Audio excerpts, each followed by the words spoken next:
There are a lot fewer two-parent families. What's worth more, a dollar today or a dollar tomorrow? Almost nobody gets out of love alive. Prisoners' rights is out of sight, out of mind. Is your brain on God? You ain't ready to There approach are discussions how as they thought black families have to have them. What's worth more, a dollar today or a dollar tomorrow? What's worth more, a dollar today or a dollar tomorrow?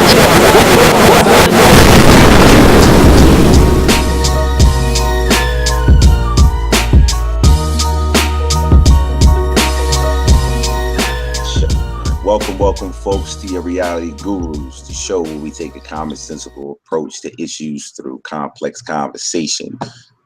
I am your host, G. Cleve. Can't forget my man, my brother, D. Brown. D. Brown, say hello to the people, man. Hello, people. What's going on? This is D. Brown, the man, the myth, like you heard. Right. How are you, brothers? I'm good, brother. How are you? How you feeling? Pretty good, man. Glad we finally got the platform out there. We're gonna go ahead and get into a real nice conversation here. Anybody who's been earshot of any social media, even some mainstream media, can't help but hear what's going on with regard to President of the United States, Donald Trump. If you haven't really been paying attention, take a look at this clip. I say it again, what do you have to lose? Look, what do you have to lose? You're living in poverty, your schools are no good, you have no jobs, 58% of your youth is unemployed. You tweeted out that whites killed by blacks, these were statistics you picked up from somewhere, at a rate of 81%. And that's totally wrong.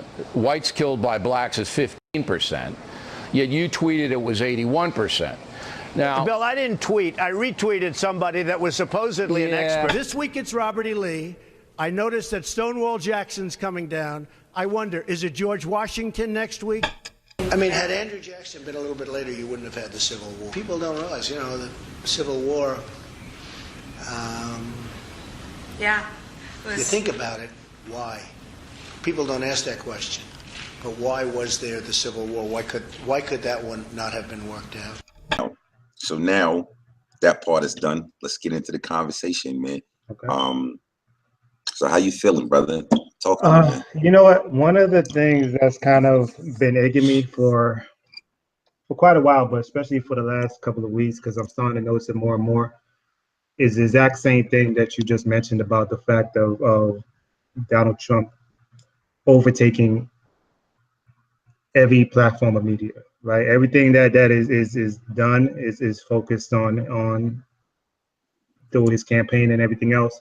And it kind of eggs me because it takes me back to when the presidential race was starting up, and a lot of things I was hearing from a lot of black intellectuals and a lot of black thinkers that I know is that in some ways they kind of wish Donald Trump did get elected, because then it'll leave us in a situation where probably the government would explode and people will have no other choice but to fight.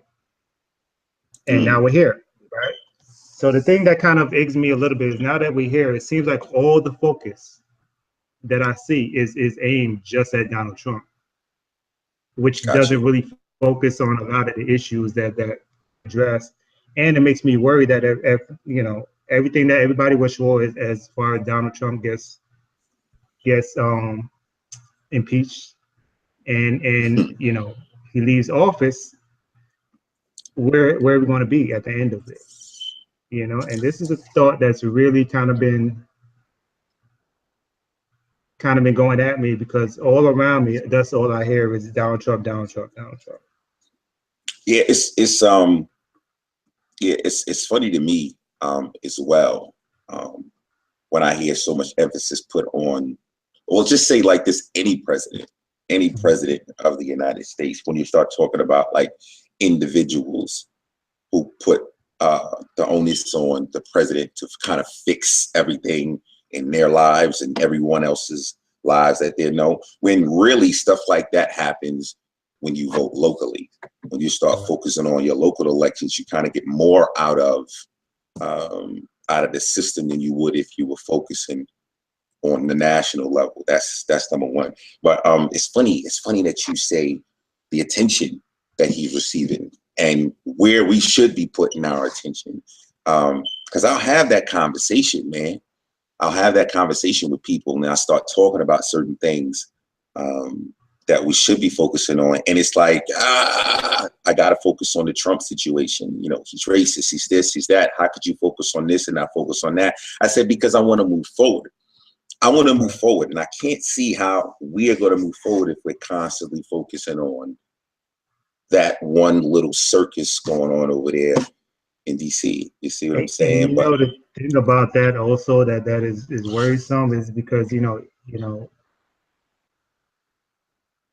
it's like it's not really just even all about Trump, right? It's the fact that the climate that brought Trump to be here. Like when you look at a lot of the rallies, especially when he was coming up, like I noticed like around the time when you had Alton Sterling, Stell and Sandra Bland, and even like the two little girls, or the one that was in school that got slammed by the peace officer, right, and the other one, and the thing, there was a mind frame in America that made me go back. Like it kind of seemed like it was retro thinking. Like it went back to what I would imagine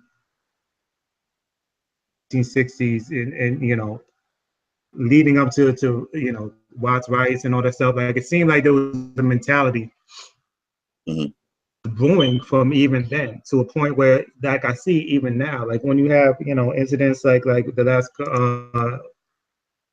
from, you know, the in Charlotte, West Virginia, and all of this, that you know, it kind of makes me think that, you know, when people see that, but they don't see everything else that build up to that, is that we actually even going on the right path. Like it doesn't die. You know, like there's a thing where, and this is a worry that I heard before, and I also wonder about it because, you know, and you know, everybody know Ronald Reagan, right? When Ronald Reagan was coming up in 1968, there was this other candidate, Republican, called Goldwater. I forget his first name, but he pretty much started that conservative movement. He lost, but he started that conservative movement. After him, everything else started going out the Republican Party. Now that you see a lot of these people coming out with Donald Trump, I start to wonder where you know, the whole wave of racism is going. Let me ask you a question. Yeah, let me ask you a question first. Like earlier, you mentioned about the idea of, I think you were saying, conscious blacks were hoping for the election for Donald Trump to be elected. How do you feel about that? Do you agree with that? Because I don't know if I agree with it. I understand it, and I understand it, and in some ways I am sentimental to it, because I do believe that, you know, when I think about the civil rights era, and I think about, you know, all the people that were involved in it, I know a lot of that was because of the situation that they were in. You know what I mean? It wasn't really just you know, they believe in the ideal. It's because they had no other choice. And usually any kind of revolution, that's what it is. It's usually not. There's a saying that basically revolution is not about the people, it's about the government's action. So basically the government, or whatever power structure there is, leads the people to a desperate action where they have no other choice but to revolt. So I understand the emotion. I understand the idea. On a personal level, it's harder for me to accept it. Only because, you know, we as a people live through a lot. I mean, you know, human beings are very strong in the thing. Black people are definitely very strong in you know, in salvation. You know, we come up a lot. At the same time, you know, there is a lot of death that's involved in getting to a certain point. There's a lot of things, you know, we live through a lot. That doesn't necessarily mean I want to be part of it. And I know that might sound selfish. All right, so that might definitely sound selfish. Okay, well, all right. So you put that out there that it might sound selfish, right? So that we may have a decision to make. You may be a little conflicted. Right? You got two situations here you're dealing with. One, the state of the descendants of slaves in America, how they're treated, right? Mm-hmm. And then you have the idea that conscious blacks feel like if you get someone like Trump in office, it's going to blow the lid on the idea of racism, right? Since for years, all the liberal has been saying to us is, racism is over. We got to usher in a new type of situation, yada, yada, yada. That sounds good. That sounds good when you're not the one getting your ass kicked every day. All right. But when you're the one getting your ass kicked every day, it's kind of hard to see that, So you got these two things here, right? Mm-hmm. The state of the descendants of slaves in America, mm-hmm. right? And then the idea of putting a potentially, allegedly a racist in office or whatever, with the hopes that it would blow the lid on this situation and shine a light. I mean, you gotta make a decision here. Personally, you may not want to see that type of president, but there's a bigger picture here. And as you say that, I thought about what my initial angst was with that whole idea too, is that people unfortunately normalize very quick. Like things could blow up the lid, like you said, but eventually that lid closes back, right? And the thing about it, we live in a world where everything moves quick, information moves quick.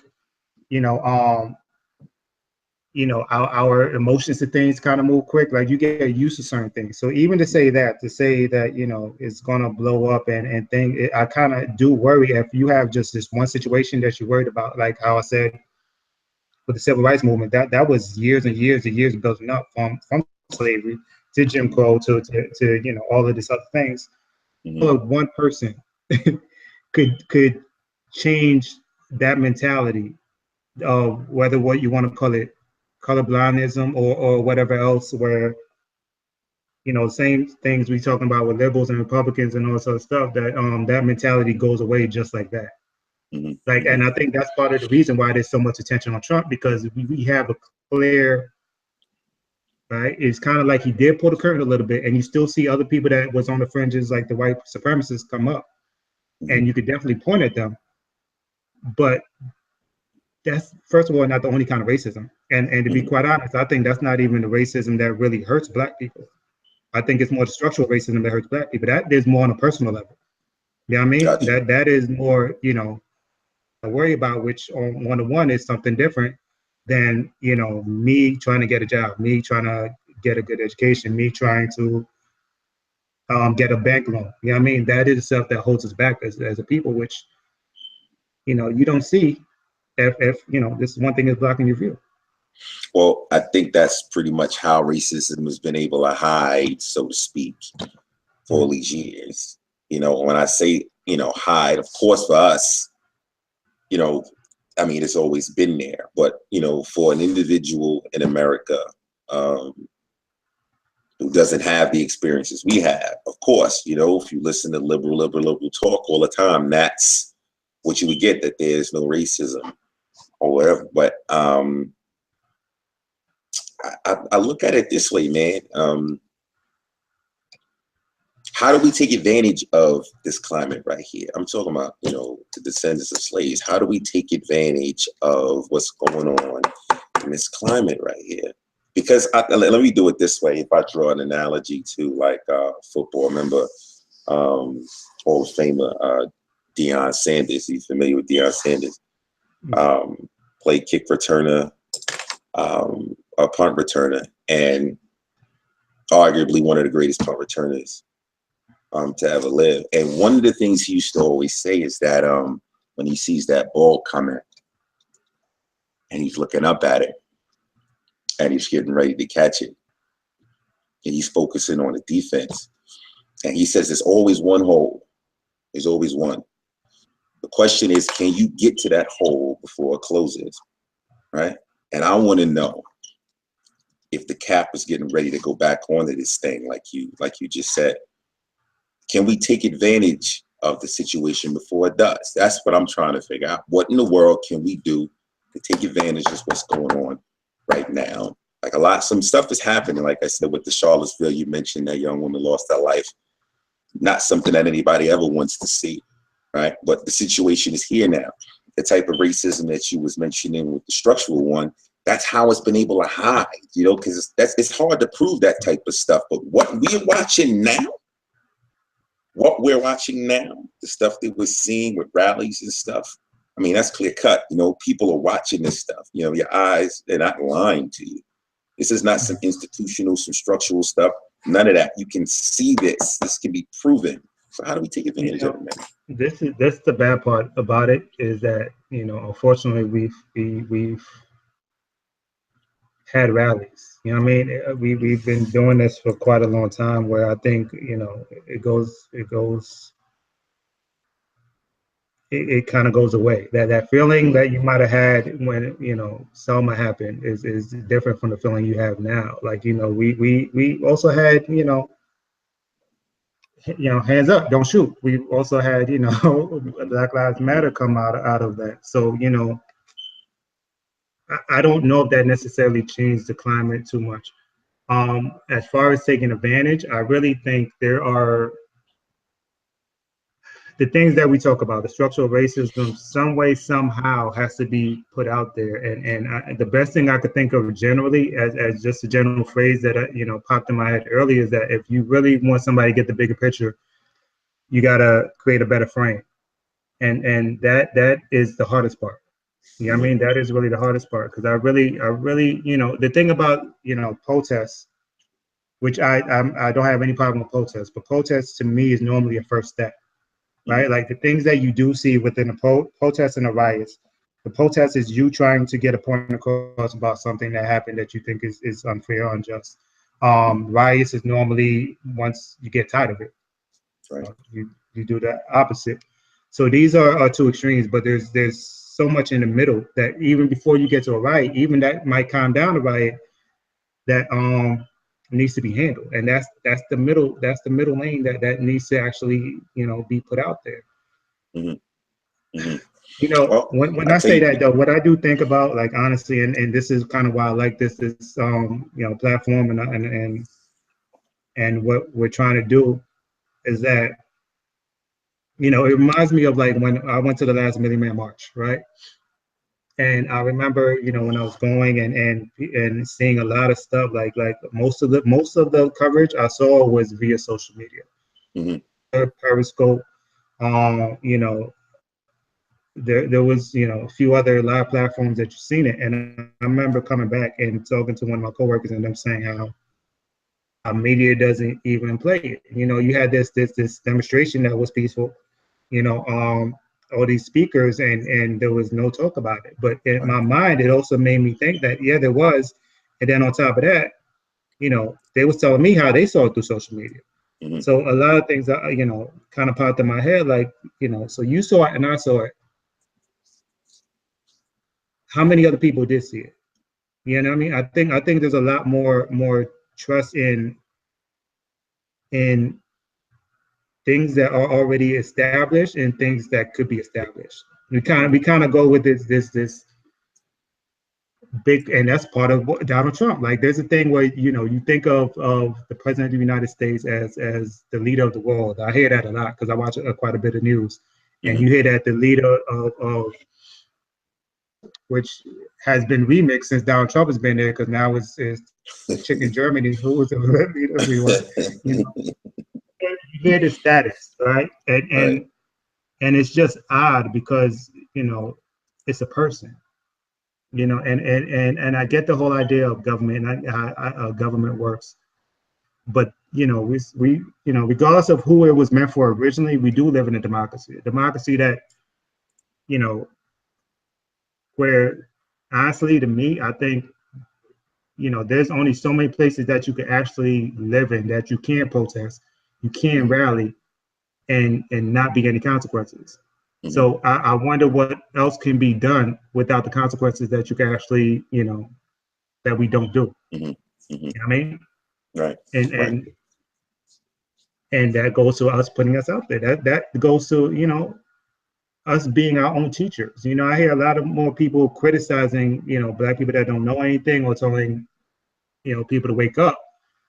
But that is not teaching anybody. That's not having a discussion with somebody and trying to put the information out there. That's not leading them to information that can teach that person. Right. I mean, I would just like, Black people to wake up, man. I mean, that would be too, man. I mean, but honestly, I think information doesn't do it by itself. So that's the hard part. Well, and here comes the imagery. Here comes seeing racism on TV. That's the component that I'm talking about. The information, first of all, if you have individuals that could care less about the information, then you're just standing wasting your breath. But now you got the images on TV. You got the images on TV. You can't deny it now. But how do you deny this? If you have, let's say, the simplest of mind, the simplest of individual who believes everything that they see. Everything that they see. Now this thing is on TV. So even for the simplistic minded individuals, you can't deny what you're seeing. So how do we take advantage of it? Like, first of all, you need to wake up after you see it. Like, if you were confused after the past, let's say 8 years, or maybe even longer than that, because even into the George Bush years, it never felt like it felt right now, right? It never felt like they felt that, in my opinion, it never felt like it felt like now, all right? So let's just say 16 years.